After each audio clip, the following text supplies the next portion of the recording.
We are back once again, my friends. It is time to call a finale to one of my most favorite seasons that I've ever uploaded to YouTube, Loot Duels. We have completed 10,000 hard clues, 10,000 elite clues for a combination of 20,000 clue scrolls across this series, which was absolutely amazing. But as promised, I collated all of the data in terms of cost, how much GP I made, how I made my GP, how much it cost me to collect my clues, everything alongside that data. So we'll get into that information now.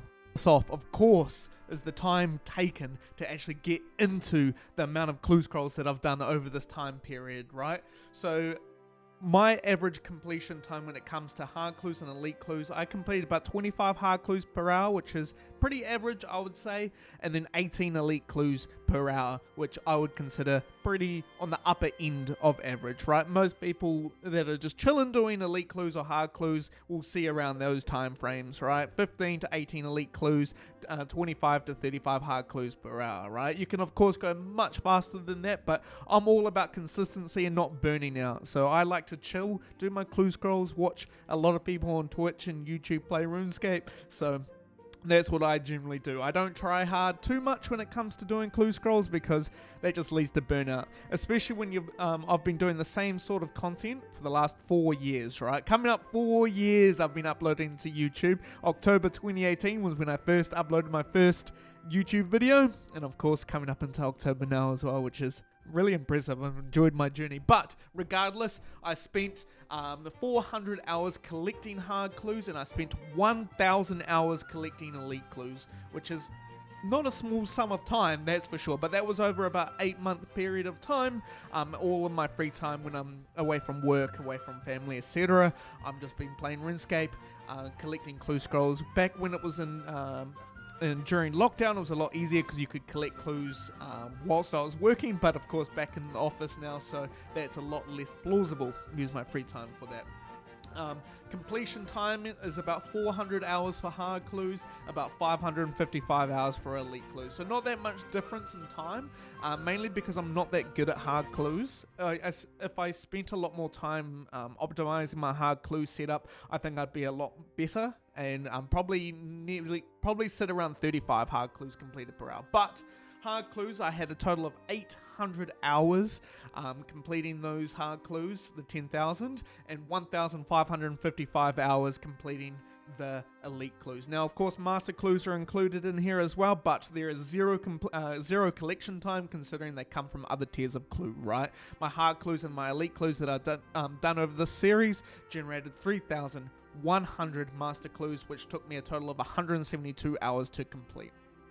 Now, the total time for this series was 2,355 hours, just in the hard clues and elite clues, and then 2,527 hours for both tiers of clue combined. That is in-game time that I use. That is not including time that I recorded videos, etc., etc.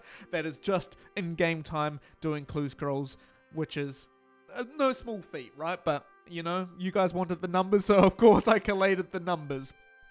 Now, in terms of broadcasts as well, I like to talk about broadcast rates a little bit. When it comes to hard clues, I received 25 total broadcasts from 10,000, which gave me a broadcast rate of 1 in 400. Elite clues, I gained 40 broadcasts from a total of 10,000 elite clues, which ended up with a broadcast rate of 1 in 250, which is incredibly impressive. My standard broadcast rate for elite clues is generally about 1 in 330. So seeing a significant drop for elite clues was awesome. Then of course master clues, 11 broadcasts out of a total of 3,100 master clues completed, which was 201 out of 282 caskets. So even less, right? My broadcast rate was worse than elite clues, which is insane. Now comes the money talk, right? Definitely my favorite part when it comes to these series is comparing the two. And of course you can play around with the numbers as much as you need to. You adjust the hard clue completion per hour or elite clue completion per hour, and you're going to get your own results. But these were my personal results. Hard clues, I gained 13 billion GP from fortunate components. I gained 6.9 billion GP from broadcasts. So hard clues definitely winning in the fortunate common portion of this series for a total of 20 billion GP. That equated out to 25 million GP per hour, which is pretty decent, right? I'm sure that if you were to do double the hard clues per hour, of course that's going to be 50 million GP per hour. My broadcast rate for hard clues absolutely sucked. I think I only got like 2 shadow dies out of my whole entire series when it came to hard clues, and that's the biggest GP, right? All of my broadcasts were low tier, unfortunately. As you can tell, I only gained 6.9 billion GP from 10,000 hard clues and broadcasts, right? 2 million GP a casket. Still pretty decent. Elite clues, on the other hand, 8.9 billion GP from fortunate components alone, and commons 77.3 billion GP in broadcasts, which is absolutely insane, man. That is an insane number. I got incredibly lucky when it came to big bangers over the series. Blood Dies, Third Age Dies absolutely just dominated this series, which never happens, but I was incredibly impressed by it. 86.2 billion GP was the end result from my elite clues in terms of the combination, and of course 55.4 million GP per hour, which is really nice. That's a commendable number, that's for sure. Now, master clues are a little bit of an outlier. They are known as the best GP per hour when it comes to clue scrolls because there's no collection time and the average reward value from a master clue is insane. So my master clue value, I got 15.4 million GP in just common rewards. So think of things like ornament kits, etc. Really bumped up the average value. I gained 17.9 billion GP in just broadcast value, and so that ended up with a 33.4 billion GP total profit. Total gross, right? My master clue GP per hour, because of that valuation, is 194 million GP an hour. This is why I tell everybody, just go and do your master clues. It doesn't actually take that long to do your master clues, right? It takes a long time to get a lot of master clues. Sure, not everyone can stack 1,000 like I do, but just go and do them, man. It's so much fun, and you get so much GP in the end result as well. Some of the best GP in game for.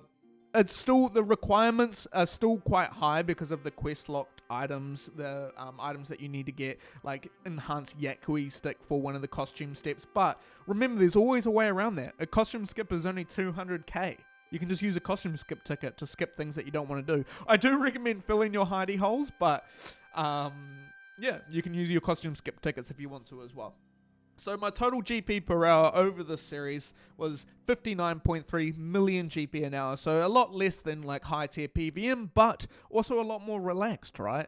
When you're getting into PVM, you have to learn PVM. So that's a fair few, depending on how you learn, that can be a couple of hours or it could be up to hundreds of hours to get into a good rhythm of learning PVM and high tier PVM as well, especially at the really high end when you're earning 250 million GP an hour from things like Telos claims. You know, you have to be top 0.1% of a PVMer to get to those kind of GP an hour marks. Kira Pack, etc. hard mode or 50% Zemi claims are a lot less skillful, but of course still requires skill in PVM, which I do not have. 59.3 million GP for pretty low effort, I think is very, very fair.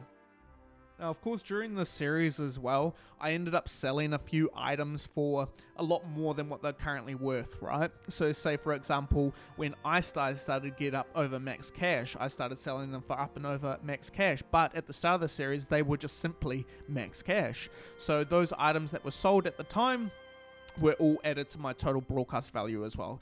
A big example of this is Blood Die.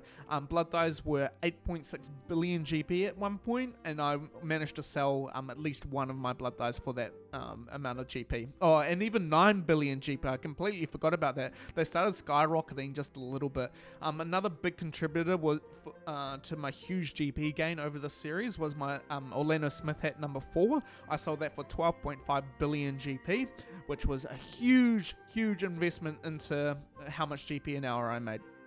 Of course, just Third Age Dies, Blood Dies, etc. Man, Ice Dies for 2.5 billion GP when they hit that mark as well, which was really, really impressive. Of course, dies have started to come back down to a more accessible level, but that does not negate the fact how much GP I made over this series in terms of when I was selling these items for.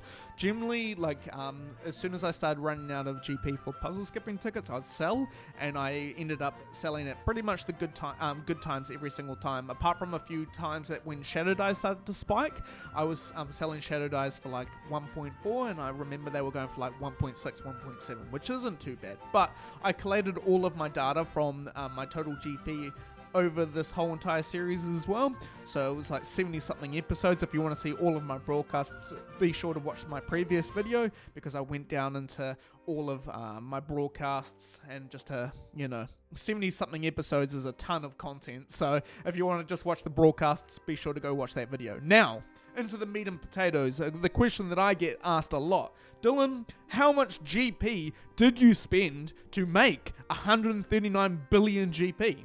Well, the majority of my cost, you'd be surprised, the majority of my cost is not in collection, it's in completion, right? Elite clues with puzzle skipping tickets are very, very expensive. Elite clue gathering at Abyssal Beasts that have now I've collected, I think, 10,000 elite clues or something from Abyssal Beasts is profit. So you can, with the setup that I currently use at Abyssal Beasts, there are no downside. You will always profit, especially if you're on a Slayer task, etc. I'm just using a really, really basic setup. You don't even have to use Fasoa. I just use just what I've got here, right? It's super, super easy, and you make GP an hour. Not much, but it will fund your divine charges, etc., etc. Now, in terms of the cost of puzzle skipping tickets, my friends, so on average, you'll use 1.6 puzzle skipping tickets per elite clue, and on the hard clue, you'll use 0.5. So every hard clue, you've got a half and half chance to getting a puzzle skipping ticket, and of course, on elite clues, you generally will use about 2 per elite clue. I used, in 10,000 of both tiers, I used a total of 16,140 puzzle skipping tickets for elites. I used 5,280 for hard clues. Total skips used was 21,420. So, you hard clue gang out there that do a lot of hard clues and never use puzzle skipping tickets, yes, I have bought all of your puzzle skipping tickets over this year. That's for sure. My total earned just from hard clues and elite clues was 106 billion GP. The cost for my elite clue skips was 50.9 bill. My total cost for my hard skips was 16.6 bill. My total cost was 67.6 billion GP, and my total profit was 38.6 billion GP. So if my math is right, I think that's nearly a party hat worth of profit over this series as well. I got incredibly lucky. You shouldn't really be profiting off elite clues the way that I do, but I think the way that I did it was smart. Doing hard clues and elite clues at the same time. You get puzzle skipping tickets from hard clues, so there's a lot less cost involved, but it's not nearly enough to fund it. You still need to buy. And of course, I got incredibly lucky with big bangers. Orlando Smith hat, blood die, third age die, right? Really, really, really bangers. So you could go 1,400 elite clues dry, 1,500 elite clues dry, and that's a sizable amount of GP that you've just spent on puzzle skipping tickets, right? You guys have seen over my series. But I'm happy to announce that I did profit 38.6 billion GP, which is great because my next series I'm making no GP whatsoever, that's for sure. That's the breakdown that I've got for my series, the Loot Duels, over the last 8 months or so. It's been a fun journey, as always, doing clue scrolls, especially this amount of clue scrolls. I've never really put a tier of clue head-to-head together, and of course, as you guys mentioned in the comment section over the series, it's not really a fair comparison, right? But of course, I've got the data to back that up in terms of completion per hour. So if you want to do your own math based on my personal experience doing clue scrolls over this year, then of course, feel free. But I would highly recommend, if you guys like this kind of content, which is pure clue chasing content, please be sure to subscribe, because this is all I do. And of course, my next series will be coming up very shortly, where I end up spending a stupid amount of GP on a stupid goal, but it's going to be a lot of fun as well. If you want to see some spoilers for that stuff, jump onto my Twitter as well. My link is always in my description as well. But if you like this kind of content, please be sure to subscribe down below. I'd appreciate it a lot. And if you like this kind of content, smash my like button down below. I'd appreciate it. And if you have any questions, comments, queries, you just want to chat about absolutely anything, pop it in the comment section down below and I'll get back to you as soon as possible. Hope you guys have had a fantastic day, no matter where you are in the world, and I'll catch you guys later. Peace.